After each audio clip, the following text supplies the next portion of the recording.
ওয়াদা রক্ষা করতে পারে না, তার সাথে আবার বহস কিসের? এ কথা বলতে বলতেই ইমামে আজম আবু হানিফা রাহমাতুল্লাহ আলাইহি মঞ্চে উঠে এসেছেন।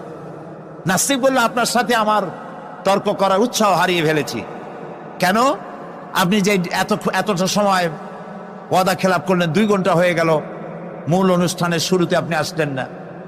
তিনি বললেন যে তুমি নিরুৎসাহিত হবে তো আমার কাছে দেরি হলো কেন? তারপরে না বলবা। আচ্ছা ঠিক আছে, আপনি বলেন কেন দেরি হলো। তিনি বললেন, আমি এই জায়গায় আসতে গিয়ে সামনে একটা নদী বাঁধলো, এখন আমি আসবো কেমনে? মহাচিন্তায় পড়ে গেলাম, কিভাবে যাব? পারাপারের কোনো ব্যবস্থা নাই। হঠাৎ দেখলাম পাশে একটা গাছ, আগে দেখিনি, দেখি যে একটা বড় গাছ। গাছটা কেমনে কেমনে কাইতে হয়ে পড়ে গেল, কেমনে কেমনে তাড়াতাড়ি করে কতগুলি তক্তা হয়ে গেল, ফটাফট তক্তাগুলি লাগে একটা নৌকা হয়ে গেল, লাফ দিয়ে পড়লো নদীতে।